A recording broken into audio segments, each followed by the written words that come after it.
नमस्कार दोस्तों। शिव खेड़ा जी की जो किताब है जीत आपकी, इसमें से आप जितना कुछ ले सकते हैं, इतना कुछ है इसमें कि आप इसमें से बहुत कुछ ले सकते हैं। इसमें कमी नहीं आएगी। जब भी आप इसे खोलेंगे, आप ये बुक को खरीदें, इसे पढ़ें और इसे जब भी पढ़ेंगे ना, आपके जीवन की आपको लगेगा आपको एक मार्गदर्शन मिल गया है। एक गुरु के रूप में ये किताब आपका आपको रोशनी दिखा रही है, आपको जीवन में आगे कैसे बढ़ना है, आपको समस्याओं के हल कैसे मिलने हैं। हर इंसान आज समस्याओं में ग्रसित है क्योंकि उसे सही मार्गदर्शन नहीं मिलता। जिसे सही मार्गदर्शन नहीं मिलता वो फिर भटक जाता है, और वो भटकता है। दुख अलग चीज़ है और तकलीफ़ें अलग चीज़ है। दुखी आदमी तकलीफ़ों में होता है, पर तकलीफ़ वाला आदमी ज़रूरी नहीं है कि वो दुखी हो। तकलीफ़ संघर्ष होती है। संघर्ष वो जिसे हम चुनते हैं। अगर हम एक एक बच्चे ने अगर पढ़ाई को चुना है, वो चाहता है कि मैं पढ़ लिख के कुछ बहुत आगे बढ़े तो वो तकलीफ़ में होगा, पर वो दुख में नहीं होगा। दुख अलग चीज़ होती है और तकलीफ़ अलग चीज़ होती है। इन दोनों को कभी मिक्स नहीं करना चाहिए। तो आज हम बात करेंगे वर्तमान में कैसे जिए, और वर्तमान में ही जिए। ज़िंदगी कोई ड्रेस रिहर्सल नहीं है। हम किसी भी दर्शन में विश्वास करते हो, पर हमें जीवन का ज़िंदगी का खेल खेलने का मौका केवल एक ही बार मिलता है, और दांव पर इतनी कीमती चीज़ें लगी होती है कि आप ज़िंदगी यूं ही बर्बाद नहीं कर सकते। दांव पर आने वाली पीढ़ियों का भविष्य लगा होता है। हम कहाँ पर है, हम आज जो भी करते हैं उससे हमारे बच्चे और उनके बच्चे, उन सब पर इसका असर पड़ता है। हम ये नहीं सोच सकते कि हमने कुछ किया और हमारे बच्चों का कुछ और ही कर्म होगा। आपने जो किया, जैसे मेरे मेरे परदादा जी ने एक आम का, जब वो बच्चे होंगे, जब उनका बचपना होगा या वो जब जवान होंगे उन्होंने हमारे गांव के खेत में एक आम का पेड़ लगाया था।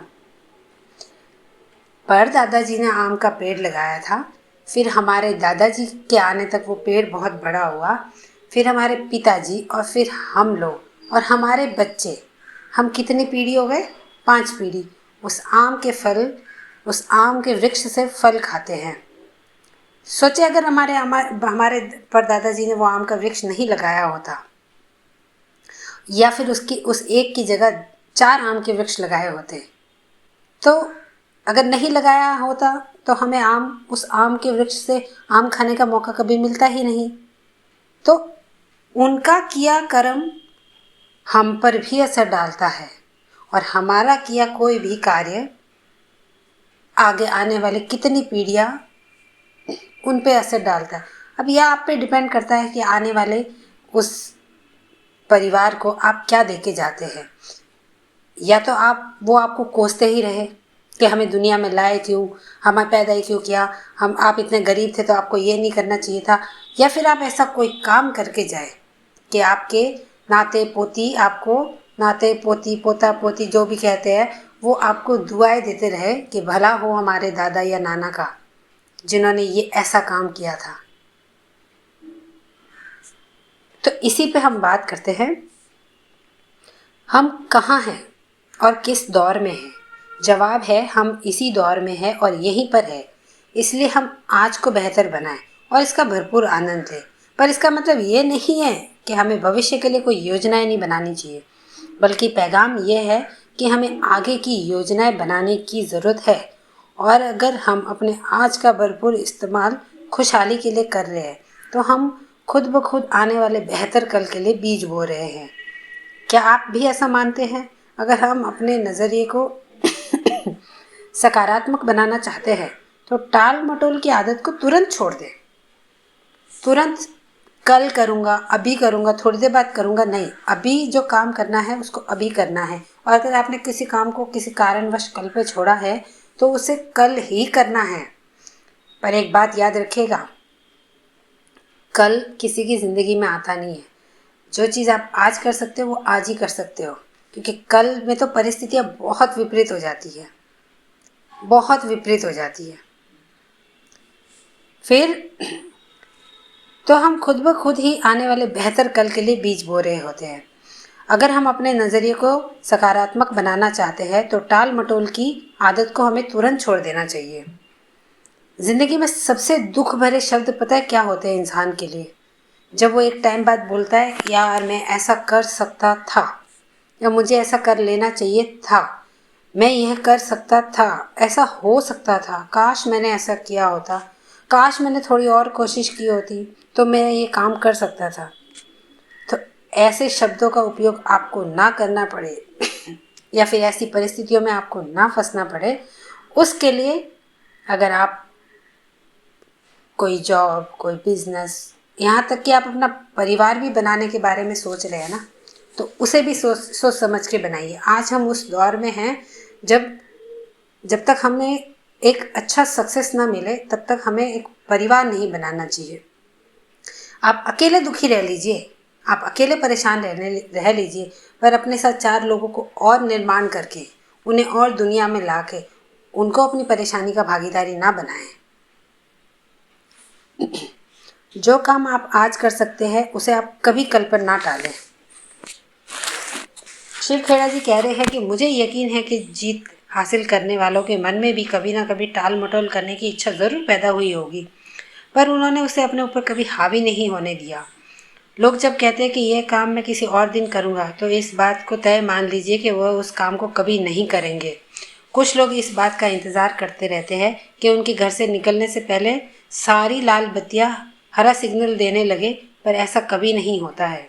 वे शुरुआत करने से पहले ही नाकामयाब हो जाते हैं और यह एक बहुत दुखद स्थिति है।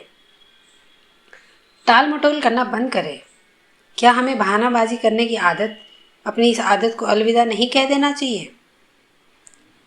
टाल मटोल करने की जो आदत है, मेरे सामने तो एक शख्स है जिसका बहुत बढ़िया उदाहरण है। वो शख्स ने अपने जीवन में गलतियों पे गलतियाँ, गलतियों पे गलतियाँ, इतनी गलतियाँ की कि आज के दौर में वो शख्स इतना परेशान है, इतना परेशान है, इतना दुखी है, और उसके मुंह से जब मैं बार बार ये शब्द आते हैं, काश ऐसा नहीं किया होता, काश ऐसा किया होता, काश ये फैसला मैंने पहले लिया होता, मैंने इतने समय व्यर्थ कर दिया, मैंने ये नहीं किया, मुझे मेरा मन करता है मैं उस शख्स के मुंह पे रख के रपटा मार दूं कि अगर आपको नहीं समझ में आ रहा होता कि हमें क्या करना है, तो जब दूसरा कोई समझा रहा होता है तो उस समझाने वाले की बातों को, अपने कानों को और आँखों को, कानों को खड़ा करके सुने कि क्या कह रहा है, कहीं इसमें। पर जब हम किसी को समझाते तो हम उस शख्स के, अगर वो बेईमान शख्स है ना, तो हम उस शख्स को दुश्मन नज़र आते हैं कि ये कौन होता है हमें समझाने वाला। कोई भी आपको समझा रहा है तो वो आपके भले के लिए, जो आपके परिवार के लोग होंगे, जो आपके शुभ चिंतक होंगे, अगर वो आपसे बड़े हैं, आपसे अनुभवी है, तो वो आपके आगे तक का भविष्य देख लेते हैं और उसके बेस पे ही आपको समझाते हैं कि अगर आप कुछ करते हैं तो उसका परिणाम क्या आ सकता है। पर आप सुनते नहीं हैं। आप अपने माँ बाप, भाई बुआ, मासी, किसी की नहीं सुनते, और आप वो करते जो आपको अच्छा लगता है। बच्चे कहते हैं ना आजकल, हमें तो वही करेंगे जिसमें हमारा इंटरेस्ट है, हमारी जो इच्छा है। अरे तुम्हारी इच्छा तेल लेने गई, तुम्हारी इच्छा के चक्कर में तुम बहुत कुछ चीज़ों को गवा देते हो, और तुम अकेले नहीं गवाते, तुम दांव पे लगाते हो अपने पूरे परिवार की खुशियाँ, अपने पूरे परिवार की हर चीज़ को दांव पे लगाते हो। हार गए तो आप अकेले नहीं हारते, पीछे बहुत लोग हार जाते। जीत गए तो आप अकेले नहीं जीतते, पीछे बहुत लोग जीतते। और करना किसके लिए है? इंसान सिर्फ अपने लिए नहीं करता, वो सबके लिए करता है। सबके सबके लिए करने में और सबके सबके साथ मिलके चलने में जो खुशी है, वो अकेले में नहीं मिल सकती। आपको भी, अगर आप भी अभी से इसी वक्त अगर मेरी वीडियो को सुन रहे हैं, जो लोग भी मेरी वीडियो को सुन रहे हैं, अगर आप भी कोई काम करना चाहते हैं, किसी भी परिस्थिति में हो, कुछ भी हो, बच्चे हैं, बूढ़े हैं, अगर आप अपने आप को बदलना भी चाहते हैं, तो आप इसे आज और अभी से शुरुआत करें। शुरुआत में आपको बहुत तकलीफ होएगी, पर एक दिन आप इसको कर लेंगे, और डेफिनेटली कर लेंगे, और आपकी ज़िंदगी खुशियों से भर जाएगी। आपकी ज़िंदगी में हमेशा खुशी रहे, ऐसी मैं दुआ करती हूँ। हंसते रहे, मुस्कुराते रहे। धन्यवाद।